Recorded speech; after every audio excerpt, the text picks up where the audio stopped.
Oui,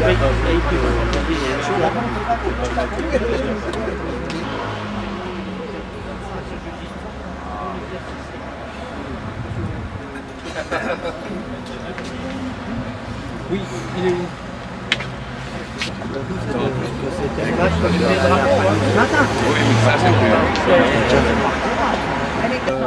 Mais il sera pas là. Ah bon? Et là, qui c'est alors pour vous? Rémi? Rémi, d'accord. Mais peut-être deux quand même. Rémi, c'est ça. Parce que allez,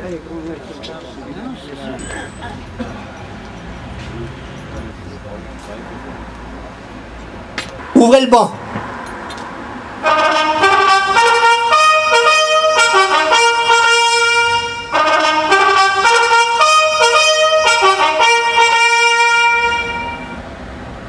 Mesdames et messieurs, nous sommes réunis pour le 37e anniversaire de la mort du général de Gaulle.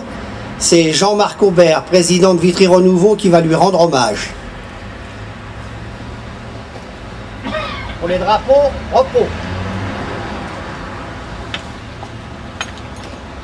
Monsieur l'adjoint au maire, mesdames et messieurs les présidents d'association, mesdames et messieurs, nous sommes réunis ce soir pour commémorer le 37e anniversaire de la mort du général de Gaulle.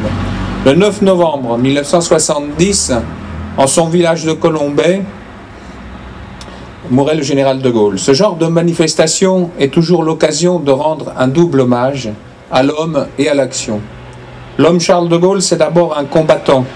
Lors de 2 guerres mondiales qui impliquèrent notre pays au cours du XXe siècle, il n'a pas ménagé son engagement et son courage physique, grièvement blessé, puis tentant à plusieurs reprises de s'évader entre 1914 et 1918. De Gaulle, c'est ensuite et surtout un résistant, celui qui a dit non dans des circonstances particulièrement dramatiques pour le pays. Il prenait ainsi la tête d'une épopée héroïque qui, au travers de l'engagement et du sacrifice de milliers de résistants, soldats ou Français moins engagés, permettait à la France de retrouver son honneur et sa place dans le concert des grandes nations. À l'époque des remises en cause injustifiées et des tentatives de falsification de l'histoire, tout cela demeure incontestable. De Gaulle, c'est enfin un humaniste, défendant le droit des peuples à disposer d'eux-mêmes, à une époque où le monde risquait des conflits graves, mais choisissant la force du verbe plutôt que celle des armes. De Gaulle défendant une vision libératrice de la mission et du message de la France au service des faibles et des opprimés. Cette voix ne nous manque-t-elle pas aujourd'hui? Au commencement était le verbe? Non, au commencement était l'action. Ce choix affirme, dès la première manifestation publique de celui qui n'était pas encore le général de Gaulle, sera le fil conducteur de toute sa vie publique ultérieure, une vie consacrée à défendre et mettre en œuvre 2 idées majeures.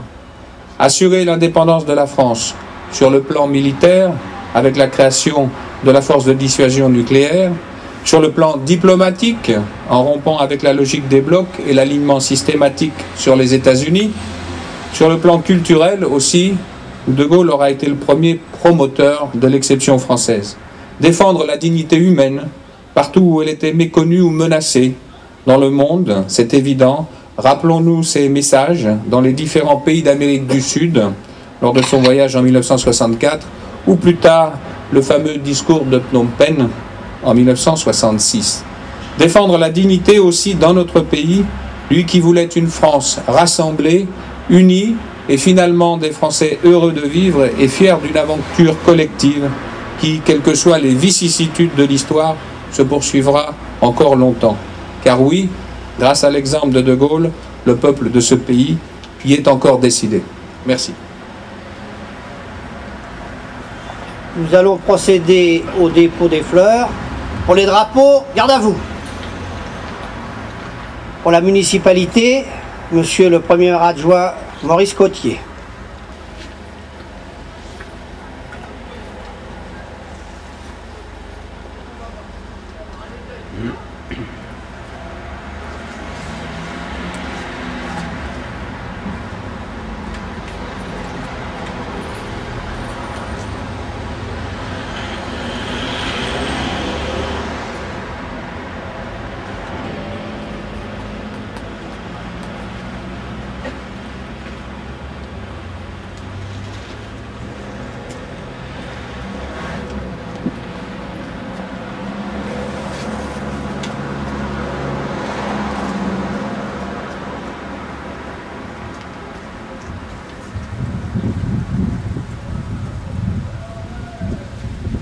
Aux morts, nous respecterons une minute de silence. Aux morts!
Je demanderai aux élus de bien vouloir saluer les drapeaux.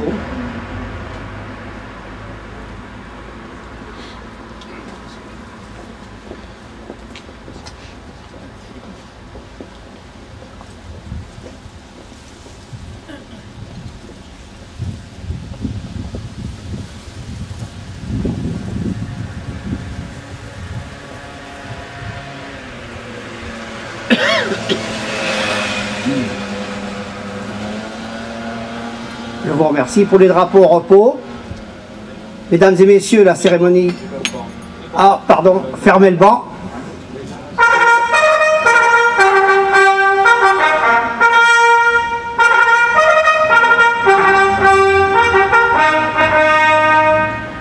Pardon.